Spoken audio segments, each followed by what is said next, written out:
నమస్తే, welcome to our channel. నేను సౌజన్య. మాచర్ల నియోజకవర్గంలో జరిగినటువంటి ఘటన ఏదైతే ఉందో ఈవీఎంని పగలగొట్టిన దానికి సంబంధించి పిన్నెల్లి రామకృష్ణారెడ్డి ఆయన అరెస్ట్ కోసం ఏపీ పోలీసులు అలాగే తెలంగాణ పోలీసులు కూడా పరిగెడుతూనే ఉన్నారు, వెతుకుతూనే ఉన్నారు. సో ఈ అంశానికి సంబంధించి మాజీ ఐఏఎస్ అధికారి పివి రమేష్ ఒక ట్వీట్ చేశారు.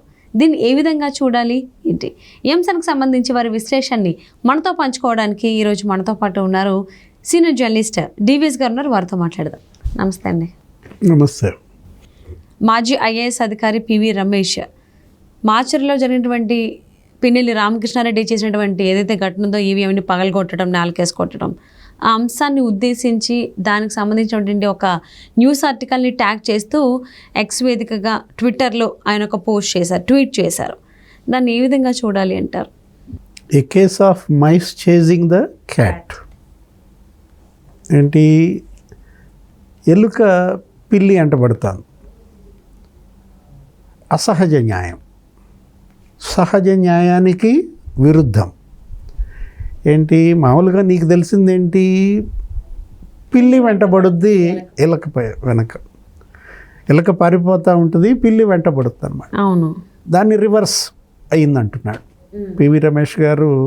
Retired IAS, senior IAS. Jaganmohan Reddy ఆయన్ని ఏరి కోరి తన యొక్క సీఎం ఆఫీస్లో ప్రిన్సిపల్ సెక్రటరీగా నియమించుకున్నారు. రిటైర్ అయినటువంటి వ్యక్తిని కూడా పిలిచి మరీ తెచ్చుకుని తన దాంట్లో పెట్టుకున్న దీంట్లో అదే పివి రమేష్ జగన్మోహన్ రెడ్డి 5 ఏళ్ల పరిపాలన పట్ల విరక్తితో ఏ విధంగా మాట్లాడుతున్నాడు అనేది ఇప్పుడు ఈ ట్వీట్ ఈరోజు పెట్టిన దానికి ఈ పిన్నెల్లి రామకృష్ణారెడ్డి ఈవీఎం ధ్వంసం, ఆయన వెనక పోలీసులు పడటము, దీంట్లో పిల్లెవరు ఎలకెవరు, ఇది ఎవరు చెప్పాలా? పిన్నెల్లి చెప్తాడా, పివి రమేష్ చెప్తాడా, జగన్మోహన్ రెడ్డి చెప్తాడా, జనం చెప్తారా? ఇక్కడ ఎలకంట పడుతోంది, పిల్లి పారిపోతుంది. Mice chasing the cat.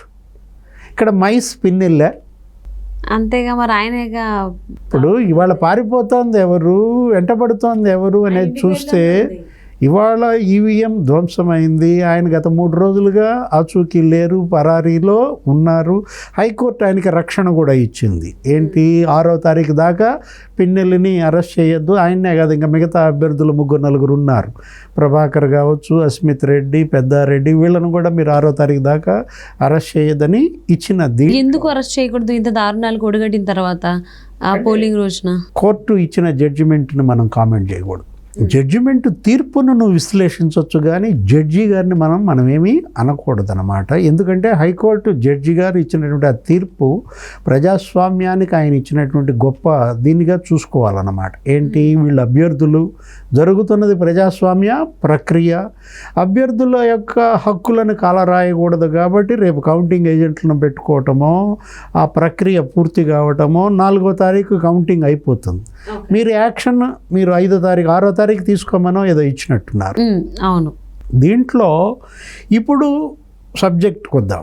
నువ్వు జడ్జిమెంట్కి వెళ్తున్నావు, మళ్ళీ నువ్వు నన్నే. లేదు అంటే ఏంటంటే యాక్చువల్లీ పిన్నెల్లి గారు అరెస్ట్ చేస్తారని, ఎందుకంటే టైం లిమిట్ కూడా పెట్టుకున్నారు పోలీసులు అని విన్నాం.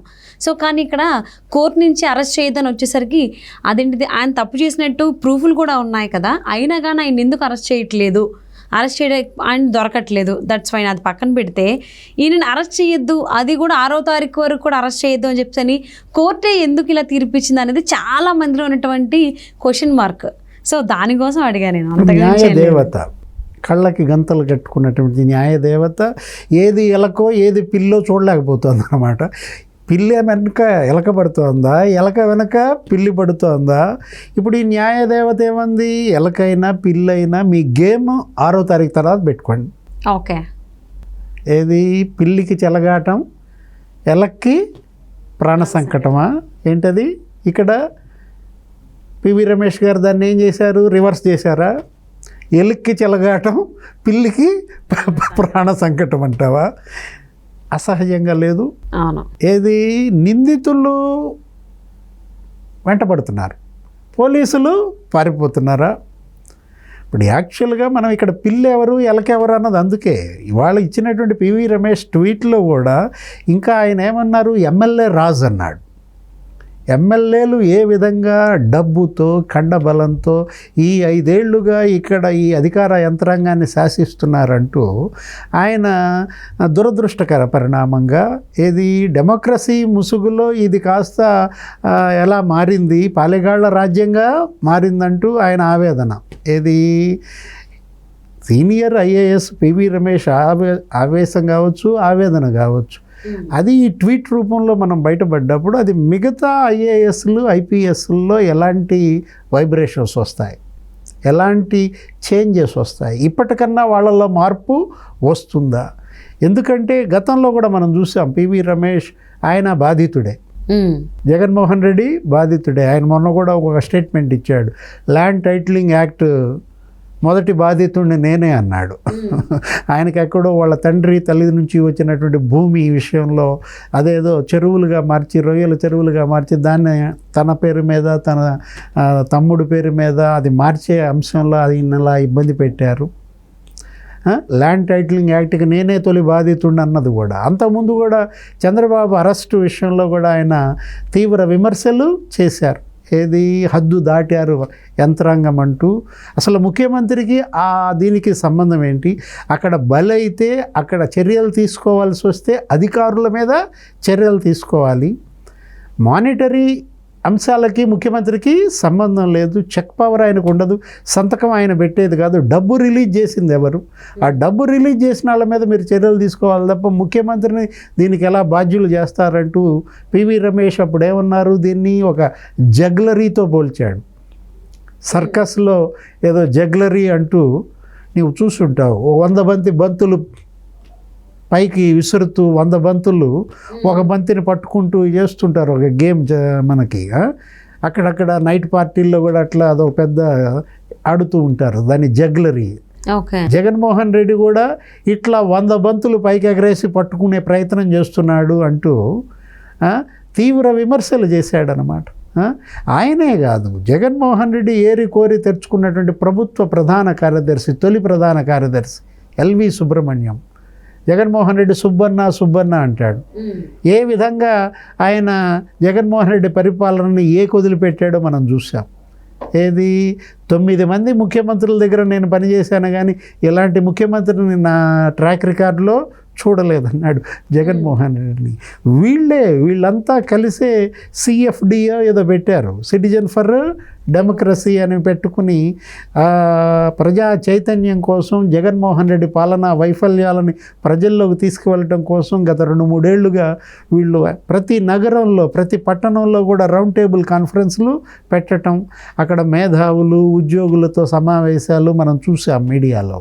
అదేంటి దాన్ని ఏమైనా ఆరోపిస్తారు, అదేదో ఒక కులం వాళ్ళు పెట్టుకున్నారనో, లేకపోతే రమేష్ ఆయన ఎవరు నిమ్మగడ్డ రమేష్ ఆయన చంద్రబాబు మనిషి ఆయన పెట్టాడని చంద్రబాబుకి అది ఆపాదిస్తారు. వాళ్ళు కాదు, వాళ్ళంతా జగన్ బాధితులు.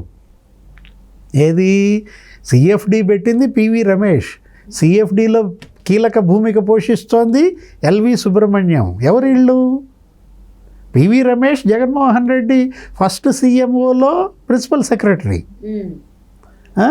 మరి ఎల్వి సుబ్రహ్మణ్యం అసలు మొట్టమొదటి చీఫ్ సెక్రటరీ ఎవరికి? జగన్మోహన్ రెడ్డి క్యాబినెట్కి. ఆయనే కదా కోరి నియమించుకుంది సుబ్బన్న, ఆయన సిఎఫ్డి. ఆ లక్ష్మణ్ రెడ్డి ఎవరు? జగన్మోహన్ రెడ్డి నియమించినటువంటి మద్యపాన నిషేధ కమిటీ చైర్మన్. ఓకే, వీళ్ళందరూ జగన్ కోరి తెచ్చుకున్న వ్యక్తులు, జగన్ బాధితులు అనమాట. నిమ్మగడ్డ రమేష్ కుమార్ కూడా జగన్ బాధితుడే, కాకపోతే బాధితులంతా కలిసి పెట్టుకున్నదే అన్నమాట అది.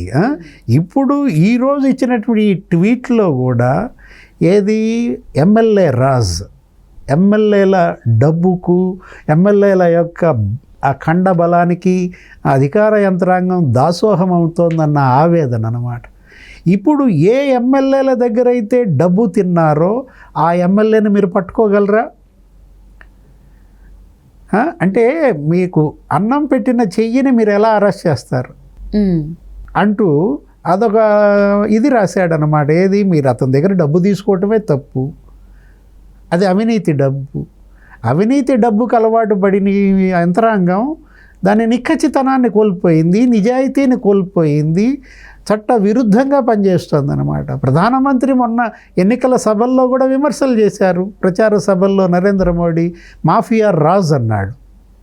ఏ విధంగా జగన్మోహన్ రెడ్డి పరిపాలనలో గంజాయి mafia, drugs mafia, human trafficking mafia Raj అన్నాడు అనమాట. సో మాజీ ఐఏఎస్ అధికారి పివి రమేష్ చేసినటువంటి ట్వీట్ ఏదైతే ఉందో అది కొంచెం సంచలనం అవుతోంది. దానికి సంబంధించి మరి వాళ్ళు ఏ విధంగా స్పందిస్తారో వైసీపీ శ్రేణులు చూద్దామండి. Thank you so much TVS గారు. నమస్తే. నమస్తే.